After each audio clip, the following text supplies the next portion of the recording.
Hello friends, please don't forget to subscribe to my channel and like the videos. Thank you for your support. More clearance, better off-highway tires, and a new front anti-roll bar disconnect add up to a more trail-worthy Trailhawk. With the Jeep Grand Cherokee, the names tell much of the story. Summit, Reserve and Trailhawk. The former sounds more like a locally produced Merlot than an off-road machine. It's the wine country touring conveyance of the Grand Cherokee lineup.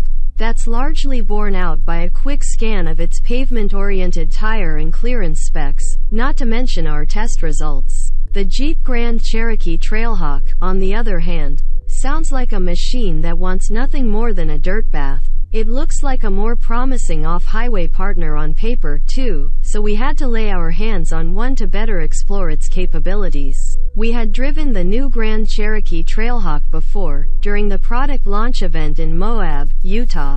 It acquitted itself extremely well on a short rough-and-tumble off-road course just outside of town. But when we say, just outside of town, we mean no more than 2 miles from home base.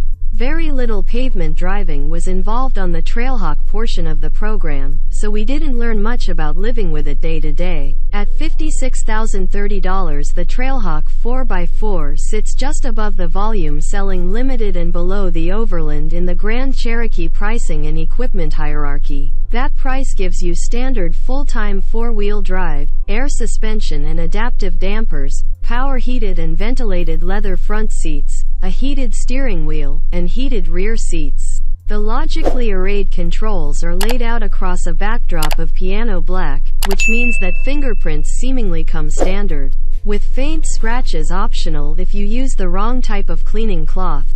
Such marks were so obvious on our test vehicle's flip-down cupholder cover that we simply left it open. Can we reel in this trend, please? You can also outfit a Trailhawk with options found higher up the food chain, such as the Uconnect 5 10.1-inch display screen with navigation, a dual-pane panoramic sunroof, a front passenger display screen, and a full suite of advanced driver assist features and luxury appointments. Our test sample had all that and more, pushing its price to at an eye-watering $65,535.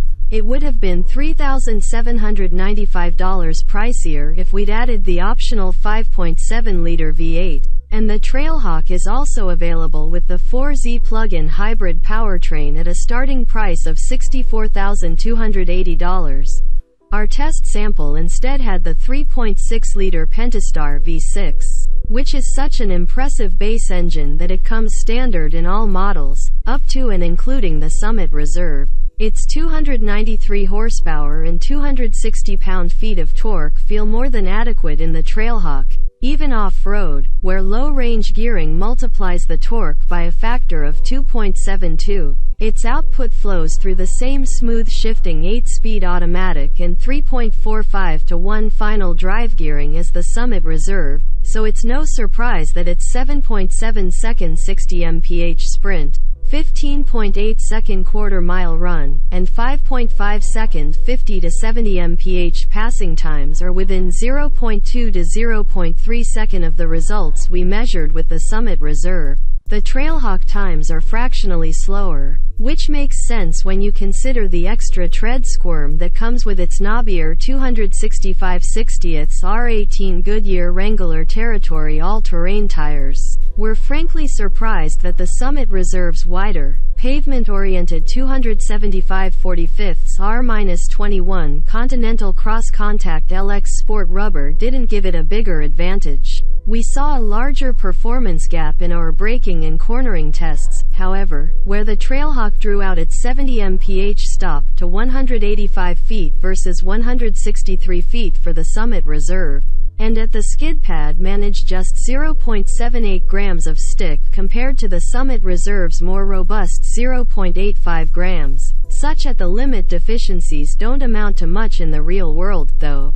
Mainly because off-road oriented customers expect as much. Besides, the all-terrain tires don't undermine the predictability and fluidity of the steering because the Trailhawk benefits from the same revised multi-link, single upper control arm and dual lower link, front suspension and improved steering tuning that's found across the Grand Cherokee lineup.